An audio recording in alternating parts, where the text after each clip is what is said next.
बिस्मिल्लाहिर्रहमानिर्रहीम। अस्सलाम वालेकुम। Welcome to my YouTube channel novel readers hub. कैसे हैं आप सब लोग? कैसे गुजरे आपके रोज़े? मुझे यकीन है आप लोगों के रोज़े बहुत अच्छे गुजरे होंगे। और प्लीज़ अपने रोज़ों में, अपनी नमाज़ों में, अपनी दुआओं में मुझे ज़रूर याद रखिएगा। आज हम जो नावल पढ़ेंगे वो है कमरोश शोक का चांद रात का हसीन मिलन।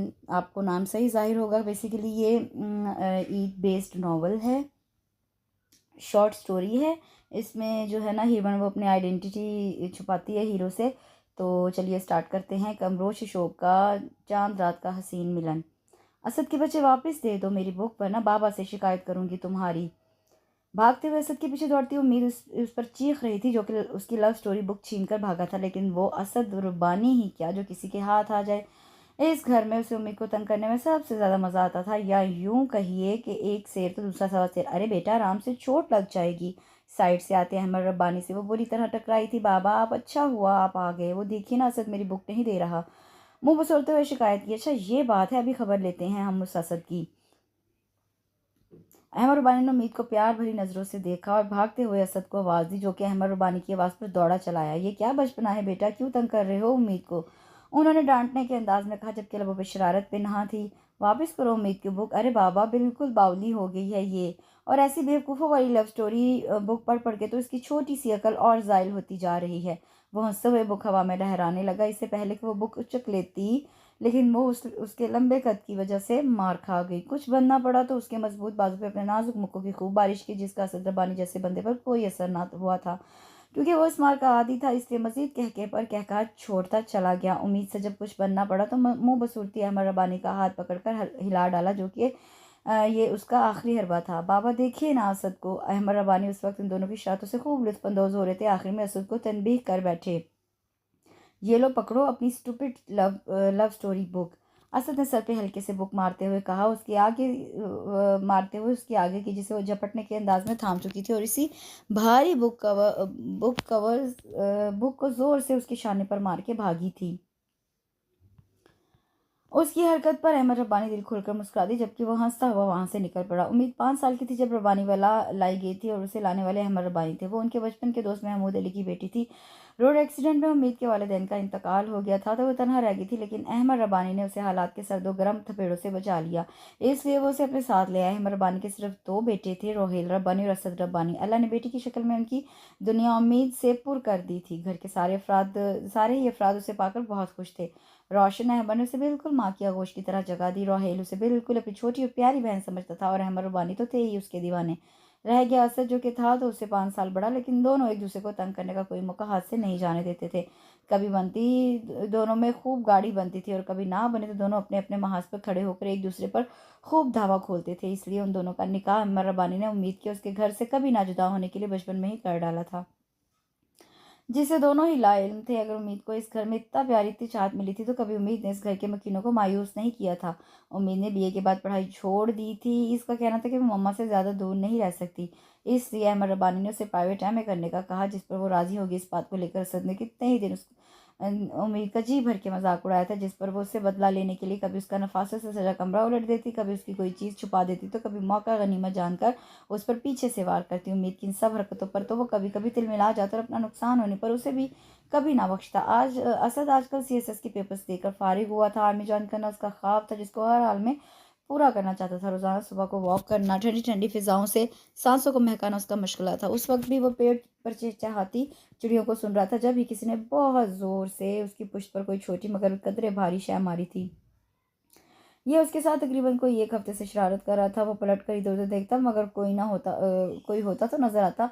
उसका शक सबसे पहले उम्मीद ही की तरफ गया था। जब इसकी जांच पड़ताल की तो ये उसकी शरारत ना निकली। कल ही उसे उम्मीद से पता चला कि बराबर के बंगले में कुछ नए लोग आए हैं, जिनकी उम्मीद ने हजारों खामियां गिनवा डाली, जिन पर वो उसे हैरत से तकते हुए बोला, लेकिन उम्मीद तुम्हें ये सब कैसे पता चला? अरे मुझे कैसे पता चलेगा, सारे मोहल्ले वाले ही उन लोगों की बुराइयों में लगे हुए हैं। और जानते हो, उम्मीद जासूसी वाले अंदाज में उसके नज़दीक आई, अपना मुंह उसके कान के करीब किया। लेकिन तुम किसी को बताना नहीं। वो दूर हटकर उससे जोर से बोली, नहीं नहीं, मैं किसी को नहीं बताऊंगा। वो जानने के लिए गर्दन को इधर उधर हिलाने लगा। वो एक बार फिर उसके कान के करीब चली आई। मैंने उनकी छत पर सुबह एक लड़की को देखा था, न जाने वो क्या कर रही थी, लेकिन जब उसकी नजर मुझ पर पड़ी तो वो झट 5 से 9 2 11 हो गई। लेकिन उम्मीद वो वहाँ क्या कर रही थी? वो तजस्सुस से बोला, मुझे क्या पता? मैं क्या तुम्हें बीबीसी की रिपोर्टर लगती हूँ जो हर हर घर की खबर रखती? फिर उसके टके से जवाब पर असद का मुंह पक होकर रह गया। उम्मीद से अपनी हंसी काबू में रखनी मुश्किल हो रही थी, जिसकी वजह से उसका चेहरा बिल्कुल सुर्ख हो रहा था और असद बेचारा उसकी शरारत ही ना समझ सका। वो उसके लफ्ज़ लफ्ज़ पर ही मान लिया और सोचे चला गया कि वो हो ना हो ये शरारत भी उस लड़की की है। जबकि उम्मीद उसे सोचता छोड़कर जल्दी से अहमद रब्बानी के कमरे में भागी आई और उन्हें पूरी बात बताकर खूब हंस रही थी और उन्हें हंसा रही थी। आज सुबह भी असद के साथ वही कुछ हुआ। वो रोज़ रोज़ की इस बेहुदा हरकत से तंग आ चुका था। आखिर को उसका इरादा बदला और वो उसके घर जाने के लिए जैसे ही मुड़ा, कोई शय असद की खड़ी नाक पर बुरी तरह लगी थी और शय बिल्कुल सामने से आई थी। असद ने लम्हों में नजरों का जाविया उस जानिब किया। कोई बड़ी फुर्ती से दीवार की ओर में हुआ था। उम्मीद असद को ये सोच कर ही दिल में तारे नजर आ गए। वो एक बड़ी गलती ये कर बैठी थी कि बालकनी में खुलने वाला वॉल ग्लास आज खुला छोड़ दिया था, जिसे वो रोजाना बंद और अंदर से भारी पर्दा बराबर हुए देखा करता था। तो उम्मीद ने मुझे बेवकूफ़ बनाया, यानी कि मुस्तकबिल के कैप्टन असद रब्बानी को नहीं छोड़ूंगा उम्मीद, आज नहीं छोड़ूंगा तुम्हें। वो जितनी जल्दी हो सका वहां पहुंचा था। सामने का मंजर सारे सबूत पेश कर रहा था। जमीन पर बड़ा सा बाउल जो छोटे छोटे कंचों से भरा हुआ था, जो कभी फुल हुआ करता था। पर्पल कॉटन के सूट में खड़ी उम्मीद रेलिंग से बिल्कुल लगकर नीचे किसी को तलाश कर रही थी। उम्मीद, मैं यहाँ हूँ, पीछे से आती उस आवाज़ ने उम्मीद के 14 तबक रोशन कर डाले। वो अचानक पलटी। असद, तुम? उससे खौफ से थूक निकला। तो तुमने मुझे इतने दिनों तक बेवकूफ़ बनाया और वो कहानी सबसे बड़ी गलती मेरी है। मैं समझ ही ना सका जो लड़की बाहर जाने से कतराती है वो इतनी बड़ी बड़ी खबरें। नो उम्मीद, आज तुम्हारी खैर नहीं। वो इतनी बुरी फंसी थी कि असद का गुस्से से बुरा हाल था। उम्मीद लम्हे भर में खौफजदा हो गई। असद, मेरी बात सुनो। वो आगे बढ़ा था, नजदीक ही था कि उसका गला दबा देता कि उम्मीद की कलम पर वक्त काम लिया। कंचों का पूरा बॉल उसके पैरों के पास उलट दिया। वो जो गुस्से में आगे बढ़ा था उसका ये वार भी बर्दाश्त ना कर सका और धड़म से नीचे गिर गया। उम्मीद की हंसी का फवारा फूट पड़ा और गोलियां उस पर फेंकती हुई जल्दी से दौड़ लगा दी। उम्मीद, आज तुमने मेरे साथ बहुत बुरा किया, आज तुम नहीं बचोगी। असद उसके पीछे दौड़ता आया और वो बाबा बाबा चीखती भाग रही थी। इन दोनों की चीखों पुकार से वो तीनों ही चले आए। क्या बात हो गई है भाई, ये कैसा शोर है? हमारा रब्बानी ने असद को पकड़ा। बाबा, आज आप बिल्कुल इसकी साइड नहीं लेंगे। आज ये हर हाल में मेरे हाथों कत्ल होगी। वो काफी गुस्से में था। उसके अल्फाज सुनकर रोशन अहमद के हाथों पकड़ा चिमटा जमीन पर गिरा। ये क्या और फुल बोल रहे हो असद? रोशन अहमद ने उसको डांटा, जबकि राहिल खड़ा उसके लफ्जों को समझने की कोशिश कर रहा था और इसी स्नाह में उम्मीद को अपने पास बुलाया, जिस पर उम्मीद ने हंसते हंसते सब पर सारी हकीकत आश्कार कर दी। जबकि वो दूर खड़ा खोल रहा था। उम्मीद की बातों और उसके खोलने पर अहमद रब्बानी और रोहिल के कह के भी काबू में न रहे। जबकि रोशन अहमद ने सिर्फ मुस्कुराने पर इत्तफा किया था। तुम दोनों ने ही मुझे डरा डरा दिया है अल्लाह। तुम लोग के चक्कर में मेरा पराठा भी जल गया होगा। वो जमीन से चिमटा उठाकर वापस किचन में भागी। बाबा, आप हंस रहे हैं और रोहेल भाई आप भी उसी का साथ दे रहे हैं। असद ने दोनों को शिकायती अंदाज में देखा। ठीक है, हंसते उड़ा ले मजाक, लेकिन याद रखिए आज तो ये बच गई, अगली बार नहीं छोड़ूंगा मैं उसे। वो हंसते हुए उम्मीद को घूरता हुआ चला गया। शरारती लड़की, बाज आ जाओ अपनी शरारतों से, वरना हकीकत में वो तुम्हारी पिटाई कर देगा। रोहेल उसके सर पर प्यार भरी चपत लगाकर वापस अपने कमरे में चले गए और वो मुस्कुराती अमर रब्बानी के पास चली आई, जिन्होंने उसके लिए अपनी पुरशफकत बाहें वाह कर दी थी। वो हर रोज इसी ताक में रहता कि कैसे वो उम्मीद से अपना बदला ले, लेकिन वो भी बड़ी चालाक थी। उस दिन के बाद वो उसको अकेले मिली ही नहीं। कभी बाबा के साथ बैठी होती तो कभी मम्मा के साथ चिपकी बातें बना रही होती तो कभी भैया से लगी मस्खराबाजी कर रही होती। और जब भी असद उसके सामने होता सबसे नज़र बचाकर उसे खूब जबान चढ़ाती, तो कभी उसका मजाक उड़ाती, जिस पर वो सिर्फ उसे घूर कर ही रह जाता। बाबा जानी, उम्मीद बेटा तुम भी हमारे साथ चलती तो ज़्यादा अच्छा होता। अब घर में इस तरह अकेली कैसे रहोगी? आखिरी वक्त चलते चलते हमारे बानी ने फिर से बात दोहराई, जिस पर मुस्कुराती हुई उनके गले का हार बनी।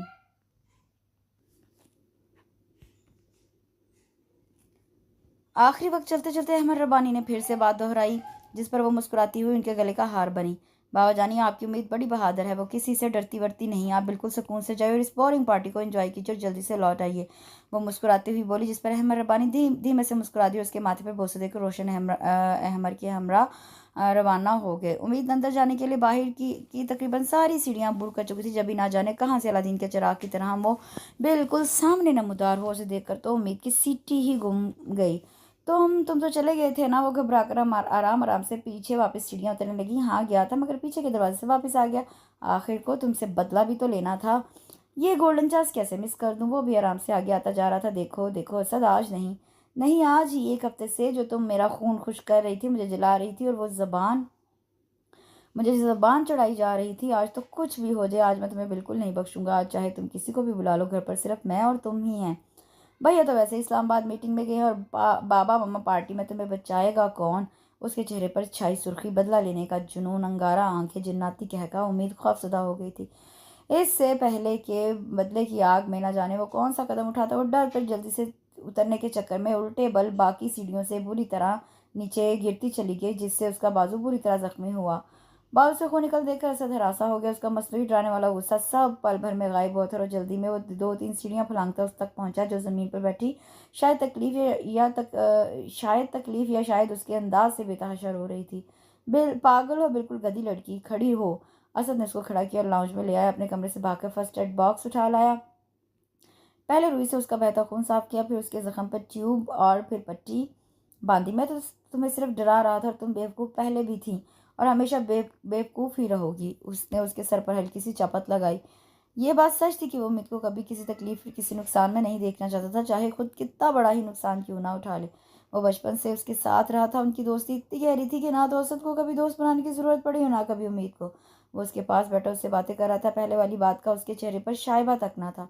उसके होंठों पर धीमी सी मुस्कुराहट थी, आंखों में नरमी लिए वो उम्मीद को इस वाक्य को भुलाने के तरद्दुद में उससे बातें कर रहा था, जबकि असद के बरक्स उम्मीद की दिल की हालत जीरो बम हो चुकी थी। लम्हों में ये क्या हुआ वो नहीं जानती थी। आज उसका छूना, उसका नज़दीक बैठना, उससे बातें करना पहले से उम्मीद को मुख्तलिफ लगा। दिल में अलग ही तरह के जज्बात और एहसासात ने जगह बनाई थी। इस उसके लिए इन लम्हों में उसकी तरफ देखना मुहाल था। वो नहीं जान पा रही थी कि दिलो दिमाग में ये कैसी जंग छिड़ी हुई है। वो उसकी हमदर्दी में कहे हुए लफ्ज़ों को दूसरे मानों में ले रही थी। वो बोल रहा था और वो सिर्फ सुन रही थी। उम्मीद। असद ने नरमी से उसके नाजुक शाने पे अपना हाथ धरा। वो चौंक कर उसकी तरफ देखने लगी। आई एम सॉरी यार, प्लीज़ देखो, मैं कान पकड़ता हूँ। आज के बाद ऐसा कुछ नहीं होगा जिससे तुम्हें कोई तकलीफ पहुंचे। वो दोनों कान पकड़े बड़ी मासूम में से उसकी जानिब तक रहा था। तुम बहुत बुरे हो। उसने उसके दोनों हाथ झटके से नीचे किए और खुद वहां से दौड़ती अपने कमरे में आ बंद हुई और कितनी ही देर तक उसकी गंभीर आवाज़ में खोई रही। उसके लम्स को महसूस करती रही। अब तो रातें भी बिस्तर पर कवर बदल कर गुजरेंगी। मेरी तो समझ में नहीं आता है मर के इन दोनों का अभी ये हाल है तो बाद में क्या करेंगे। अभी देखा आपने किस तरह बच्चों की तरह एक दूसरे से लड़ झगड़ रहे थे। रोशन अहमर रब्बानी के बराबर में बैठी हुई फिक्रमंदी से बोल रही थी। आप इतनी फिक्र मत कीजिए, इंशाल्लाह इन सब से इन दोनों में मजीद एक दूसरे के लिए मोहब्बत पैदा हो जाएगी। फिलहाल आप सिर्फ रोहिल की शादी की तैयारी करें। 11वीं पर हम रोहिल और तारम की शादी कर देंगे और आने वाली ईद पर उम्मीद की रुखसती। उन्होंने रोशन अहमर को तसल्ली देते हुए मेज़ पर अखबार रखा और अखबार उठा लिया। मेज़ पर रखा हुआ अखबार उठा लिया। क्या हो रहा है? छिपकली असद किचन में दाखिल हुआ, जहाँ उम्मीद हाथ में इंची टेप लिए किसी चीज़ पर झुकी पड़ी थी जो वो देख न सका। पराठा बना रही हूँ, उसी अंदाज में जवाब दिया गया। असद उसके पास चला आया और जब उसकी नज़रें उस शय पर पड़ी तो अपनी बेसाख्ता हंसी ना रोक सका जिस पर उम्मीद ने उसको तब कर देखा। ओके ओके, लेकिन यार ये नक्शा, मेरा मतलब है ये किस किस्म का पराठा है? चौकी पर फैला आटा जिसका एक कोना कहीं तो दूसरा कोना कहीं, जबकि नीचे के बिल्कुल बराबर थे। उससे पहले कि मैं ये बेलन तुम्हारे सर पर बजा दूं, निकल जाओ किचन से। उसने सामने रखा बेलन उठा लिया और उसकी हंसी और मजाक उड़ाने वाली मुस्कुराहट से तप गई। अच्छा अच्छा ठीक है, लाओ हम मिलकर बनाते हैं ये। उसका सुलह जो मशवरा कामयाब रहा। को याद है 1 घंटे के तगोदो के बाद बिल्कुल चकोर पराठा तैयार था जिसे वो अपने बाबा के साथ चाय से नोश फरमा रही थी, जबकि सामने बैठा सज्जल बुन रहा था कि तकरीबन सारी मेहनत मेरी और मुझसे पूछना तक गवारा नहीं किया उसने। खुद से भी मांगा तो वो बड़े बुरे अंदाज में बोली, नहीं बच्चे नहीं खाते वरना बीमार पड़ जाते हैं। जबकि सामने बैठे रोहेल और रोशन अहमर उसकी बेबसी से महजूज हो रहे थे और मुस्कुरा भी रहे थे। हालांकि रोशन अहमर ने आफर भी की थी कि वो अपने हाथों से बना दे इस आफर को। उसने सख्ती से मना कर दिया कि वो खाएगा तो यही वाला खाएगा। अभी वो बड़ा सा टुकड़ा मुंह में रखने को थी कि असद जोर से चीखा, बाबा आपके पीछे शेर। उम्मीद और बाबा ने एक साथ जैसे ही मुंह मोड़ा, असद ने अपना काम कर दिखाया। बाबा। वो मुंह बसूरती हुई अहमर रब्बानी को देखने लगी। अहमर रब्बानी ने सिर्फ मुस्कुराने पर इत्तेफा किया। जब कुछ ना बन पड़ा तो उसे जबान चढ़ानी शुरू कर दी, जिस पर वो कहका लगाता हुआ उठ खड़ा हुआ। 11वीं में रोहेल की शादी तारिम से तय कर दी गई। पूरी शादी में उसकी सारी तवज्जो असद रबानी पर रही। उस पर यह सूट कितना खिल रहा, जैसे बनाया ही उसी के लिए गया हो। उस रंग में वो कितना शानदार लग रहा है, ज़मीन पर सिर्फ उसी के लिए उतरा हो। वो सबसे नज़र बचाकर सिर्फ उसी को देखने में मगन रहती, जिससे असद ये अक्सर बेखबरों बेनियाज था। रमज़ान की आमद शुरू हो गई थी और रमज़ान में ही असद रबानी का रिजल्ट अनाउंस हो गया था। उसे अपॉइंटमेंट लेटर मिल गया था कि वो जब चाहे आर्मी ज्वाइन कर सकता है। वो बहुत खुश था। अपनी ये खुशी उससे सबसे शेयर की। व्हाट, ये खबर किसी बम से कम भी तो ना थी उसके लिए। आप जानती हैं आप क्या कह रही हैं मम्मा? नो नेवर, आप शायद मजाक कर रही हैं, ये नहीं हो सकता। वो किसी तौर पर मानने को तैयार ही ना था। क्या नहीं हो सकता सर, बल्कि ये हो चुका है। हमने तुम्हारा और उम्मीद करने का बचपन में ही कर दिया था। अंदर आती उम्मीद जो रोशन हैमर के पास किसी काम से आ रही थी, इस खबर से उसके कदम बाहर ठिठक कर रुक गए। मम्मा, ये आप लोगों ने बिल्कुल गलत किया। मैं इस निकाह को बिल्कुल नहीं मानूंगा। उसे दो टोक अंदाज में बात खत्म कर दी। रोशन तो सुलग कर रह गई, जबकि बाहर खड़ी उम्मीद इस बात पर भौचका रह गई। क्यों नहीं मानोगे? हाँ क्यों असद? उम्मीद तुम्हारी बीवी है और इस ईद पर हम हर हाल में उसकी रुखसती कर देंगे। वो इसके सामने चली आई। मामा, क्या हो गया है आपको? तुम्हें क्या हो गया है? तुम मुझे वो बताओ। जबकि मेरे ख्याल में तुम दोनों की आपस में काफ़ी बनती है। तुम दोनों एक दूसरे को पसंद भी करते हो और तुम तो उम्मीद की कोई तकलीफ परेशानी देख ही नहीं सकते ना। वो नर्म लहजे में बोली। मम्मा मम्मा, वो सब एक दोस्त की हैसियत से था, किया था मैंने, इसलिए कि वो बचपन में माँ बाप से जुदा हो गई थी। उसका दुख कम करने के लिए मैं दिल में उसके लिए सिर्फ अपने हमदर्दी है, मेरे दिल में उसके लिए सिर्फ हमदर्दी है। उम्मीद जैसी बेवकूफ़ लड़की को मैं अपनी ज़िंदगी में शामिल नहीं कर सकता। वो मेरा आइडियल नहीं है मम्मा। खामोश हो जाओ असद, बस बहुत हो गया। मैं कुछ सुनना नहीं चाहती। इस ईद पर उम्मीद की रुखसती तुम्हारे साथ कर दी जाएगी। उसका लहजा नहायत सख्ती लिए हुआ था। नो मम्मा, ऐसा कभी नहीं। सुन ले, आप और बाबा को भी बता दीजिएगा, मेरी बात ना मानी तो मैं ये घर हमेशा हमेशा के लिए छोड़ जाऊंगा। उसका फैसला भी अटल था। असद, वो झटके से बुढ़ी और लहजे में कदरे लर्जिश थी, लेकिन वो वहां से हट चुका था। बाहर आते असद के कदमों की आहट सुनकर उम्मीद जल्दी से दीवार की साइड पर होगी और दूर जाते हुए असद की पुश्त को तकती चली गई। जब तक वो वहां से हट नहीं गया, उम्मीद अपनी सुस्कियों को हाथ से रोकती अपने कमरे की तरफ चली गई और बेड पर औंधी लेटकर फूट फूट कर रो दी। जिसे वो अनजाने में चाह बैठी थी, अपने दिल का मुकम्मल हुक्मरान बना लिया था। अफसोस कि वो उसकी आइडियल नहीं थी, लेकिन ये बात उसके लिए एक तरह से तसल्ली बख्श भी थी कि उसके नाम के साथ उसका नाम जुड़ चुका था। अब चाहे वो उसे अपनाए या ना अपनाए, लेकिन वो जिंदगी भर इसी नाम के साथ जुड़ी रहेगी और उसके नाम के सहारे अपनी सारी उम्र बिता देगी। शाम में ये बात घर के तमाम अफराद को पता चल चुकी थी। अहमद रब्बानी का गुस्से से पारा हाई होने लगा। असद उस वक्त अगर उनके सामने होता तो न जाने वो क्या कर गुजरते। घड़ी की सुइयां अपनी रफ्तार से बढ़ रही थी, यहाँ तक कि इफ्तार का वक्त हो गया, लेकिन असद अभी तक घर ना आया। सब ने सिर्फ खजूर और शरबत से रोज़ा खोला था और बाकी की अनवा अकसाम डिशेज उसी तरह पड़ी रह गई थी। रात होने को आ गई, लेकिन असद का कहीं कुछ पता ना चला। अहमद रब्बानी गुस्से में अपने कमरे में टहल रहे थे, जब ही उम्मीद उनके पास आ गई। वो जानती थी कि उनका गुस्सा किस तरह कम किया जाना है और उसने वही तरीका अपनाया। बड़े प्यार से उनका हाथ पकड़ा और लाकर पास पड़ी रॉकिंग चेयर पर बिठाया और खुद उनके कदमों में बैठ गई। बाबा, असद की कोई बात मुझे बुरी नहीं लगी, ना ही उसकी किसी बात से मैं खाइफ हूँ। ये लफ्ज़ जिस तरह उसकी शंगरफी लबों से अदा हो रहे थे, ये सिर्फ वही जानती थी जब्त की जिन मंजिलों से वो गुजर रही थी उसका कोई इदराक ना था। आंखों में आए आंसू को बड़ी बुरी तरह उसने पीछे धकेला था। बाबा, वो बिल्कुल ठीक कह रहा है। भला बताइए, मुझ जैसी बेवकूफ़ लड़की उसकी आइडियल कैसे बन सकती है? ना तो मैं उसकी तरह खूबसूरत हूँ, ना ही क्वालिफाइड। फिर भला उसका और मेरा क्या मुकाबला? अहमद रब्बानी इस छोटी सी लड़की को बहुत गौर से सुन रहे थे, जिसे उन्होंने 5 साल की उम्र से पाला था, जो उन्हें अपने दोनों बेटों से ज़्यादा अजीज़ और प्यारी थी। वो उसकी रग रग से वाकिफ़ थे कि उसे क्या अच्छा लगता है, वो कब दुखी होती है और कब खुश, उसकी क्या ख्वाहिश है। इन सब से वो ना वाकिफ़ तो ना थे। वो उसकी ये बात भी जान चुके थे कि वो असद को दिल ही दिल में चाहने लगी है और अब वो उसकी बात से मुकर रही है तो सिर्फ इस वजह से कि अहमद रब्बानी उसे हमेशा हमेशा के लिए घर से ना निकाल दें। बाबा, आप उसे आर्मी ज्वाइन करने दें। मैं चाहती हूँ कि आप असद को खुशी खुशी अलविदा कहें, प्लीज़ बाबा। उसके लहजे में मल्तिजियानापन था। वो चाहे कुछ भी करे, लेकिन मैं तुम्हारे साथ कोई नाइंसाफ़ी नहीं होने दूंगा। वो जहाँ भी जाएगा तुम्हें अपने साथ लेकर जाएगा।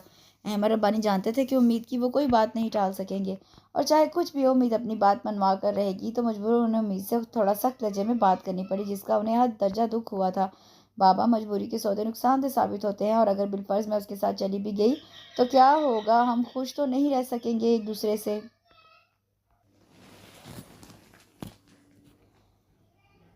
उसके पास हर बात का जवाब मौजूद था। जैसे वो अपने आप को मुकम्मल तैयार करके आई हो और फिर वही हुआ। वो पीछे से उनके गले में अपने दोनों हाथों का हार बनाकर अपनी मनवा कर उठी। रमज़ान गुजर गई, ईद भी ऐसे ही गुजर गई, लेकिन असद का कुछ पता ना चला कि आखिर वो कहाँ चला गया। रोहेल रब्बानी ने उसके पूरे कमरे की तलाशी ली तो पता चला कि उसका ना तो पासपोर्ट है, ना ही कुछ ज़रूरी एशिया, यानी वो उसी दिन घर छोड़कर जा चुका था।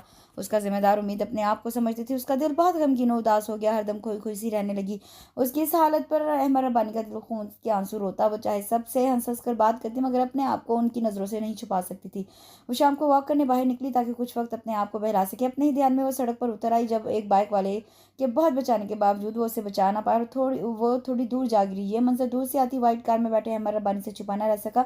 वो जल्द अज जल्द उस तक पहुंचे और उसे फौरन अस्पताल लाया गया। माथे और हाथ पैर पर काफ़ी चोटें आई थी। उसकी हालत देखते ही अहमद रब्बानी चकराने लगे। उन्हें ऐसा लगा शायद उनका दिल बंद हो जाएगा, दिमाग की रगें फट जाएंगी। जब ही उनके दोस्त डॉक्टर अरशद गिलानी ने उन्हें संभाला। एक बहुत ही इमरजेंसी केस आया था। लड़की पूरी तरह जल गई थी, जिसकी शिनाख्त करना बहुत मुश्किल अमल था।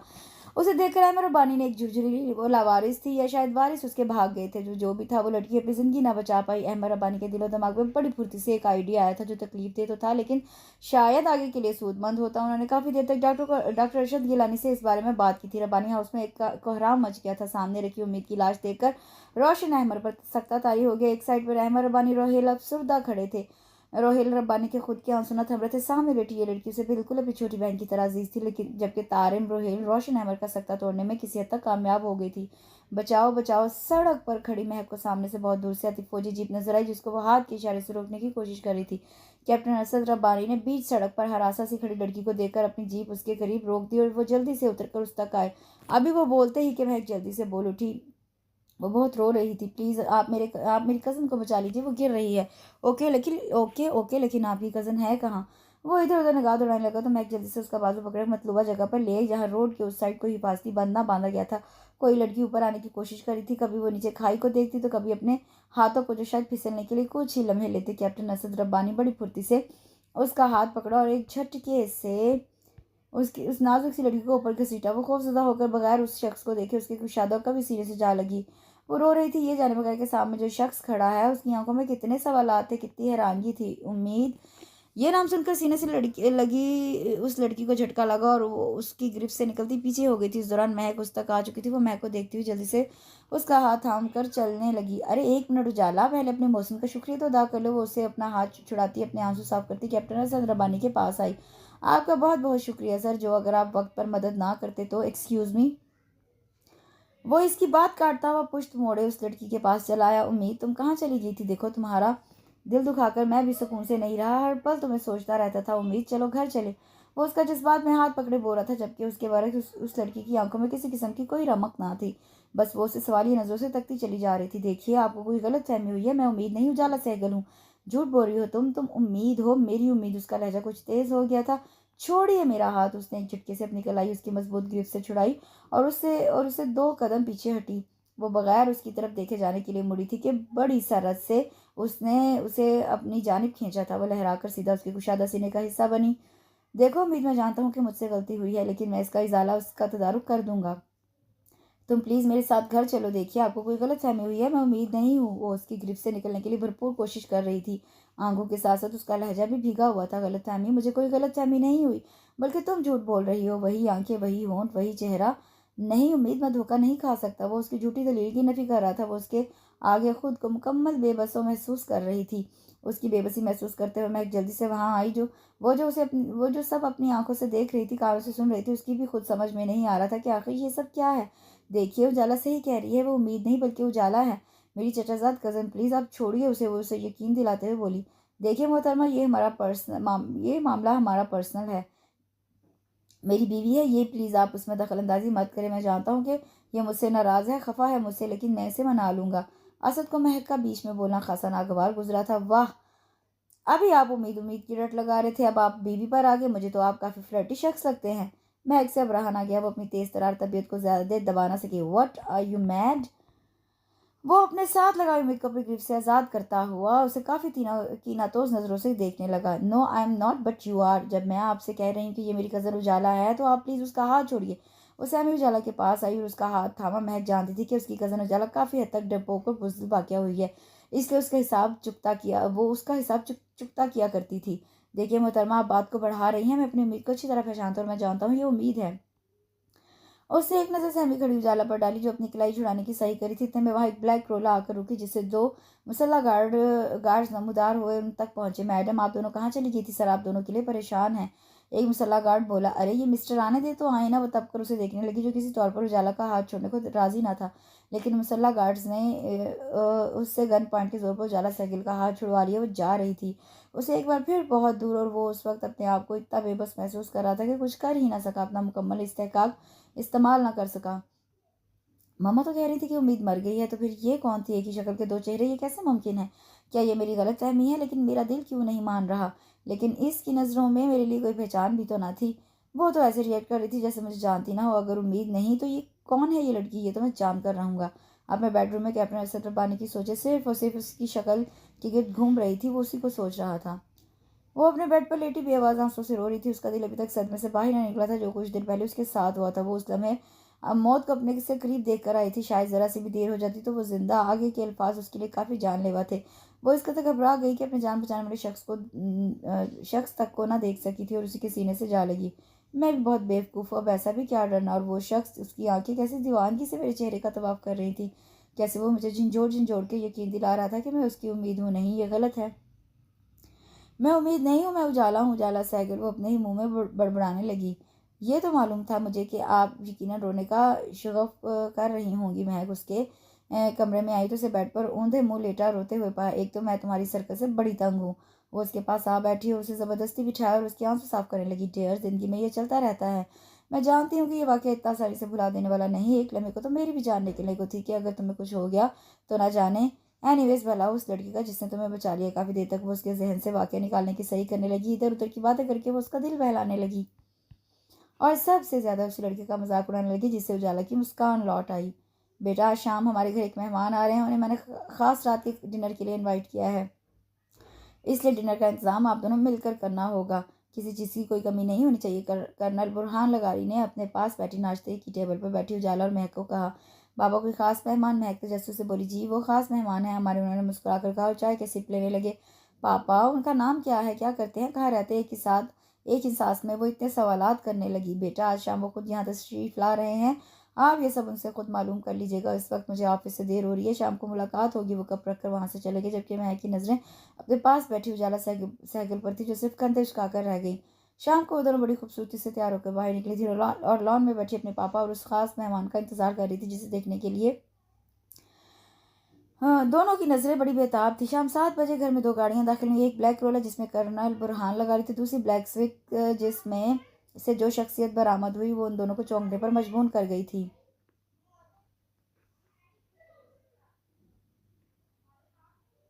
कैप्टन असद रबानी का ट्रांसफर खारी से इस्लामाबाद में हुआ था। वो कर्नल बुरहान लगारी के बातहत काम कर रहा था। कर्नल बुरहान लगारी को उसकी शख्सियत बहुत पसंद आई थी।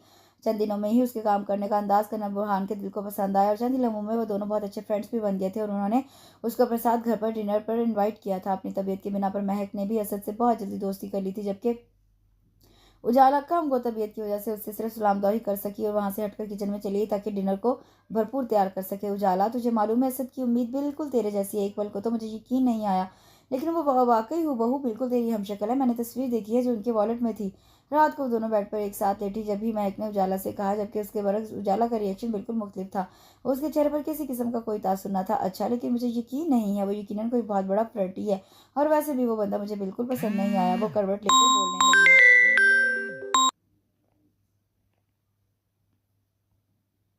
लेकिन मुझे तो वो बहुत पसंद आया है। उसके नई इंकिशाफ़ पर वो एक झटके से उसकी तरफ मुड़ी थी। ओह! ठीक है, तो फिर मैं उमर भाई को कल ही फ़ोन करती हूँ, तेरी पसंद के बारे में बताती हूँ। उसने खुले लफ्ज़ों में उसे धमकी दी। उजाला की बच्ची अपने पास बड़ा खुशन महक ने उजाला के मुँह पर दे मारा, जिस पर वो हँसते हुए उससे थोड़ा पीछे होकर लेटी जबकि वहाँ महक ने अपने मुँह तक कंबल ओढ़ लिया।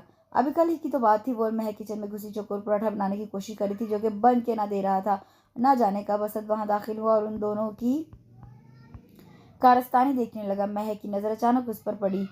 अरे असद, आप, अच्छा हुआ आप आ गई। है उजाला की बच्ची एक घंटे से मुझे अपने साथ ज़बरदस्ती घसीटे पराठा बनवा रही है और मोहतरमा फरमा रही हैं कि पराठा चौकोर ही होना चाहिए। उजाला की नज़र जब उसकी जानिब उठी तो वो सटपटा के रह गई और उसी जद में हाथ में पकड़ा बेलन उसके हाथ से छूटकर उसके कदमों में था।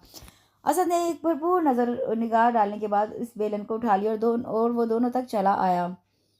अरे, इसमें क्या मुश्किल है? ये तो मेरे और उम्मीद के बाएं हाथ का खेल है। उसकी नज़रें हनूज़ उजाला के घबराए हुए चेहरे पर टिकी हुई थी, लेकिन अब वहाँ घबराहट की जगह सख्ती थी। महक ने जान छुड़ाने वाले अंदाज में असद को उजाला के आगे कर दिया, जिस पर महक की सरकत ने उजाला को सरतापा सुलगा दिया। चेहरे पर बिखरे गुस्से के रंग असद की निगाहों से पोशीदा न थे। क्या ख्याल है, पकाएं मिलकर? वो बहुत आहिस्ता से बोला था, आंखों में शरारत लिए। वो इसे पूछ रहा था, जिस पर उजाला उन दोनों को घूरती वहाँ से पैर पटकती हुई निकल गई और पीछे उन दोनों के जानदार कहकहों ने मजीद जल्दी पर तेल का काम किया था। वो हर रोज़ शाम को यहीं पाया जाने लगा था, जिससे कोई बेजार हो ना हो, मगर उजाला ज़रूर ज़िद हो गई थी।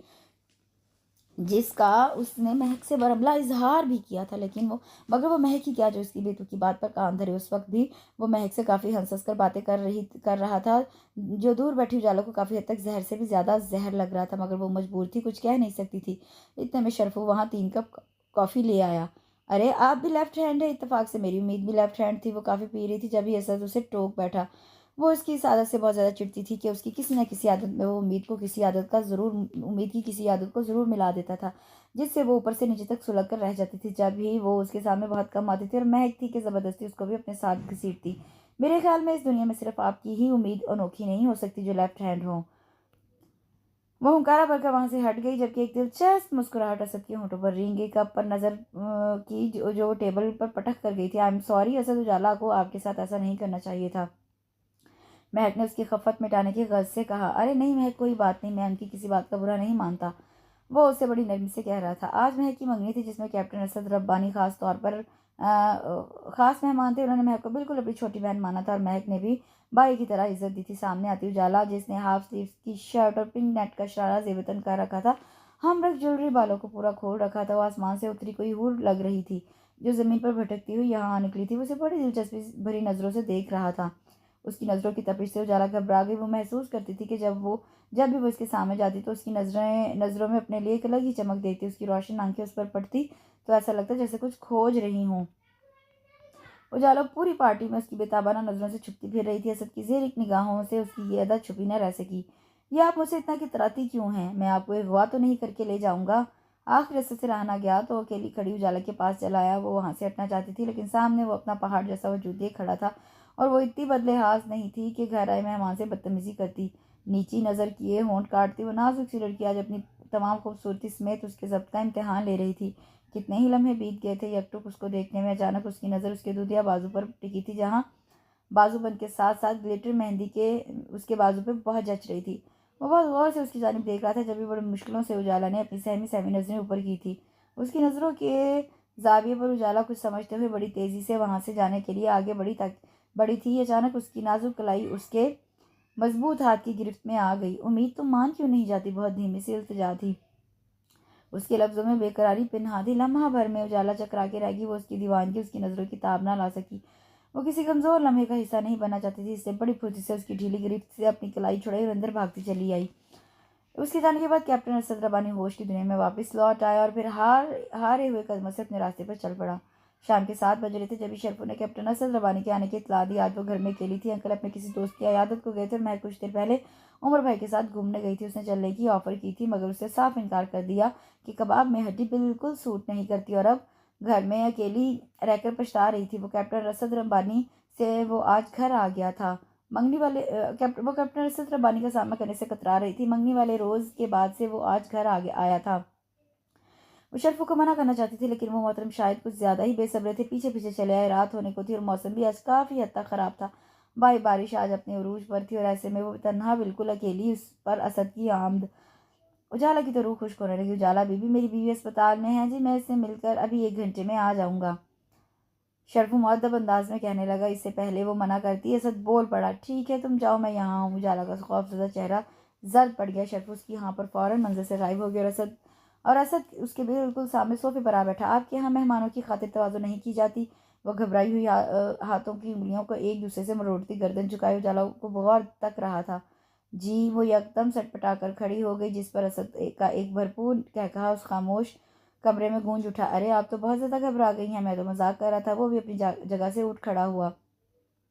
उजाला के खड़े खड़े पाँव कांप रहे थे। नाजुक सा बदन हौले हौले लरज रहा था। चेहरा नहायत सफ़ेद पड़ गया था। सद उसकी एक एक कैफियत नोट कर रहा था। उसे लगा अगर उससे ज़रा भी उससे कुछ कहा या उसके नज़दीक जाकर उसे हाथ लगाया तो वो बेहोश हो जाएगी या नाजुक सी कांच की गुड़िया की तरह किरची किरची हो जाएगी। इस माहौल में बिजली ने अचानक ही दगा दे दिया। उजाला की तो जान पर बनाई। वो अंधेरे से बहुत डरती थी। कजर थोड़ा सा ही क्यों ना हो जाए। Are you okay? असद ने उससे थोड़े से फासले से पूछा, फिर अपनी जेब से लाइटर जलाकर रोशनी की। असद से मध्यम सी रोशनी में भी उसके चेहरे की जर्दी, उसके जिस्म का हौले हौले लरजना, उसके होंठों की कपकपाहट, आंखों में खौफ, कोई भी कैफियत उसे छुपी नहीं थी।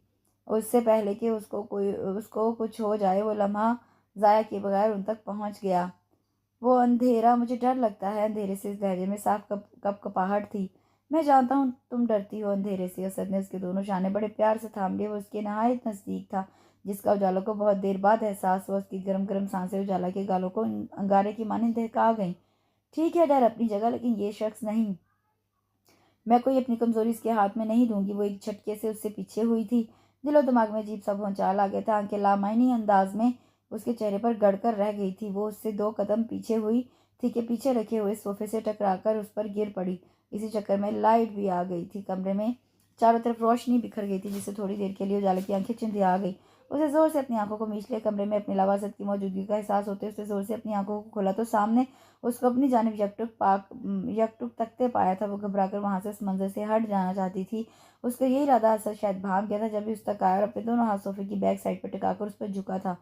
उसके जाने के तमाम रास्ते मफकूद कर दिए थे। असद ने अपना चेहरा उसके कान के नहायत नजदीक किया था। वो अपनी जगह से यकीन छिलने से महरूम थी। मैं जानता हूँ इस बात का, मुझे सद यकीन भी है कि तुम उम्मीद हो, सिर्फ मेरी उम्मीद। लेकिन याद रखना इस बात का, जिस वक्त भी प्रूफ हो गया मैं तुम्हें यहाँ से ले जाने में एक लम्हा भी नहीं लगाऊंगा। उसकी धीमी धीमी सरगोशी ने उजाला के पूरे बदन में सनसनाहट सी पैदा कर दी। फिर वो वहां रुका नहीं था। लंबे लंबे डग भरता वो कमरे से निकलता चला गया। उजाला में तो इतनी हिम्मत ना हो सकी कि वो एक नज़र उठाकर उसे देख लेती।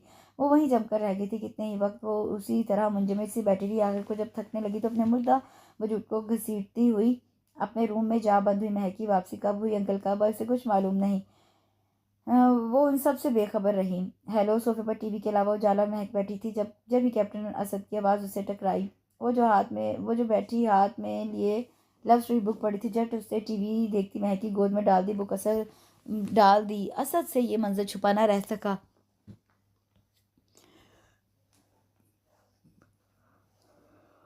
महक इसकी हरकत पर कभी किताब को तो कभी उजाला को देखती। जब ही असद उसके पास आन बैठा, एक तो उसकी गैर मतवक्का आमद, ऊपर से उसकी मुनाबिक उदास लबों पर रेंगती गहरी मुस्कुराहट। उजाला सरतापा सुलग कर रह गई और महक से टीवी रिमोट लेकर चैनल पर चैनल बदलने लगी।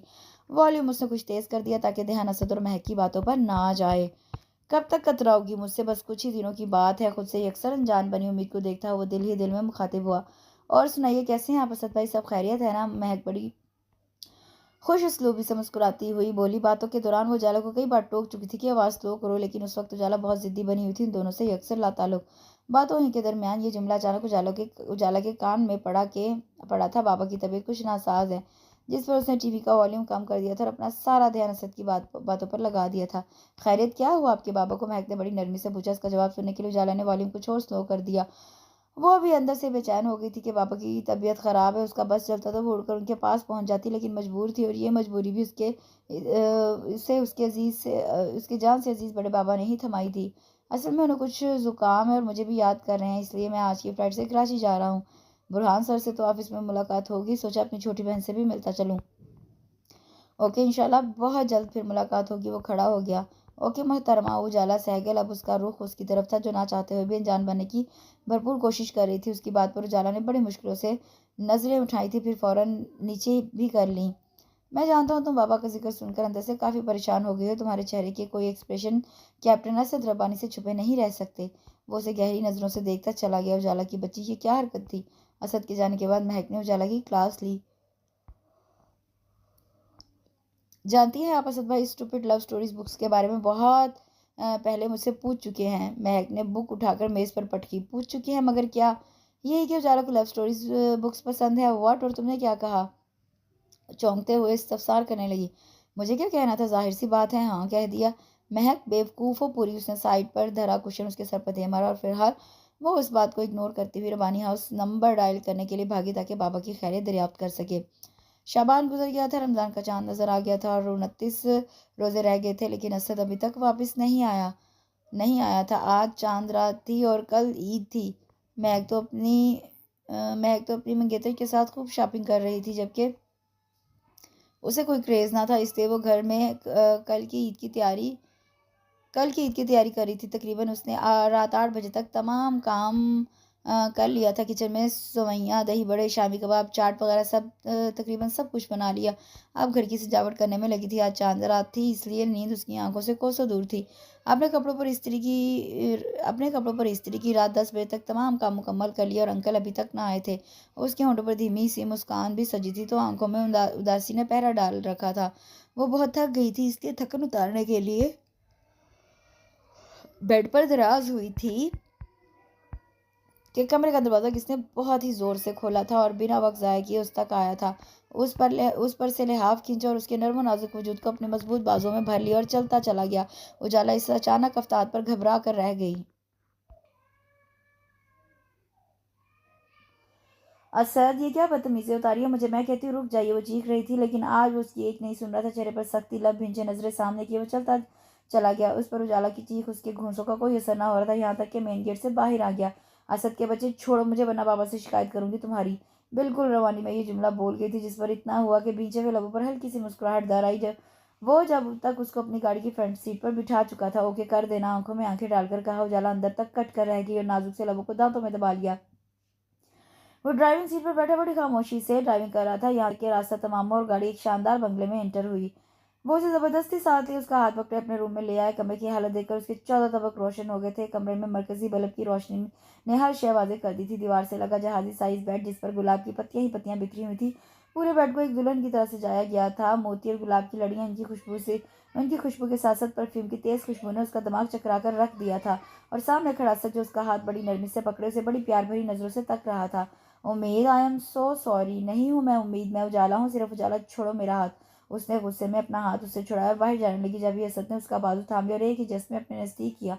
बस उम्मीद, बस बहुत हो गया, बहुत सजा दी है तुमने मुझे। अब और नहीं। मैं मानता हूँ अपनी गलती कि मैंने तुम्हारा दिल दुखाया, तुम्हें रुलाया, लेकिन तुमने भी तो कुछ कम नहीं किया। तुमने भी तो अपना हिसाब चुका दिया ना, बल्कि कुछ ज्यादा ही चुकाया है तुमने। तुम क्या समझती कि मैंने तुम्हें पहचाना नहीं था? तुम गलत हो। पहचान तो मैं तुम्हें उसी दिन गया था जब रोड पर तुम्हें गिरने से बचाया था। पहचान तो मैं तुम्हें उस दिन भी गया था जब महक की मंगनी में तैयार देखा था। वो बाजूबंद मैंने ही तुम्हें खरीद कर दिया था ना। तुम क्या समझती थी मैं अगर अंकल बुरहान के घर जाता था तो तुम्हें इग्नोर कर दिया करता था? नहीं, तुम्हारी एक एक हरकत मेरी नज़रों में थी। 5 साल से हम एक साथ रहे हैं। तुम्हारी हर सांस, हर अंदाज से मैं वाकिफ हूँ। वो उसके उन सारे इंकिशाफात पर भौंचकासी उसे देखती रहेगी। मैंने खुद तुम्हें नहीं टोका क्योंकि कुछ सज़ा का मुस्तहिक मैं भी हूँ, लेकिन अब मुझ में हिम्मत नहीं रही।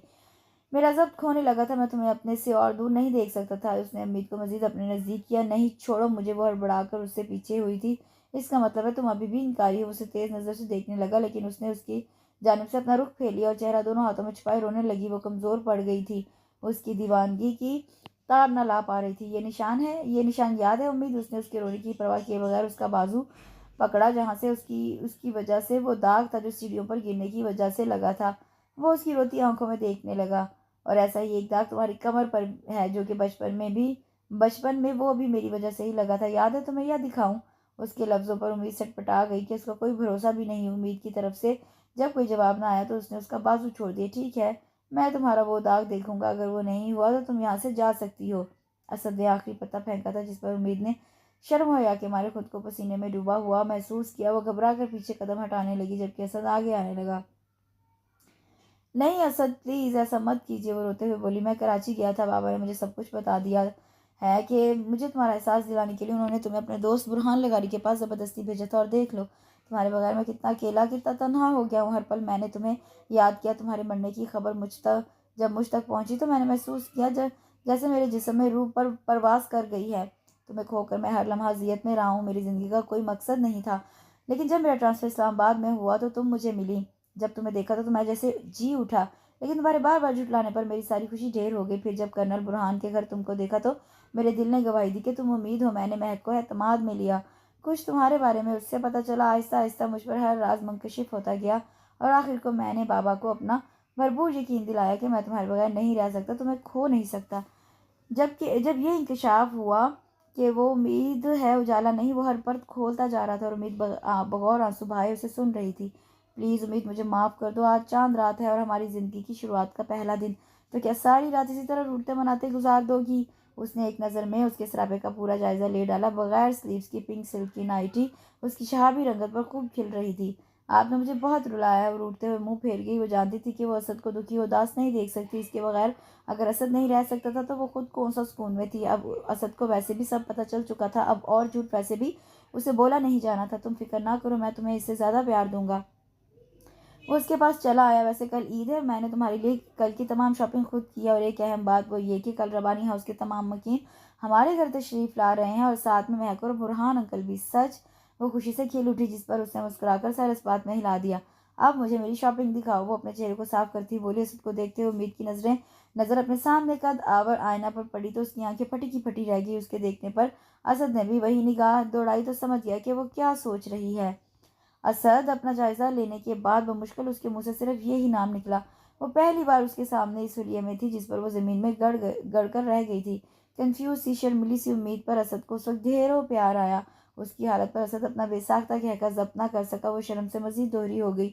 आखिर को जब उसका कहका ना रुका तो उसने उसके कुशादा सीने पर हिम्मत करके जोरदार मुक्का रसीद किया जिस पर असद ने उसे अपने पास खींच लिया।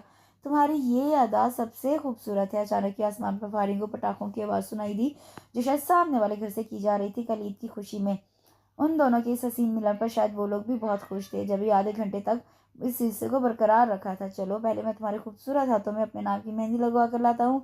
कल तुमको दुल्हन की तरह सजना है ताकि लगे कि आप मिसेस असद रबानी हैं जो कि ना समझी में ही हमारी बेगम का ओहदा संभाल चुकी थी। क्यों क्यों क्या ख्याल है, मैं ये ठीक कह रहा हूँ ना? अब तो मुझे छोड़कर नहीं जाओगी ना? वैसे एक्टिंग बड़ी जबरदस्त की थी। क्या नाम था तुम्हारा? उजाला सहगल, यही ना? आपसे तो कम ही एक्टर हूँ और अब मैं आपको कहीं छोड़कर नहीं जाऊंगी। ये कहते हुए उसने शर्माकर उसके बाजू पर अपना सर धर दिया जिसे असद ने बहुत ही नरमी से अपने अंदर छुपा लिया कभी ना छोड़ने के लिए।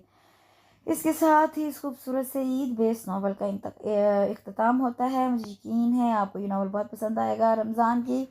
रमज़ान में मेरे लिए भी जिस तरह अपने लिए दुआओं का एहतमाम करते हैं मुझे भी अपनी दुआओं में ज़रूर शामिल कीजिएगा। अल्लाह आप सबका हामी नासिर हो। इंशाल्लाह कल एक नए नावल के साथ हाजिर होंगी। अपना ख्याल रखिएगा, मुझे दुआ में याद रखिएगा। अल्लाह हाफिज़।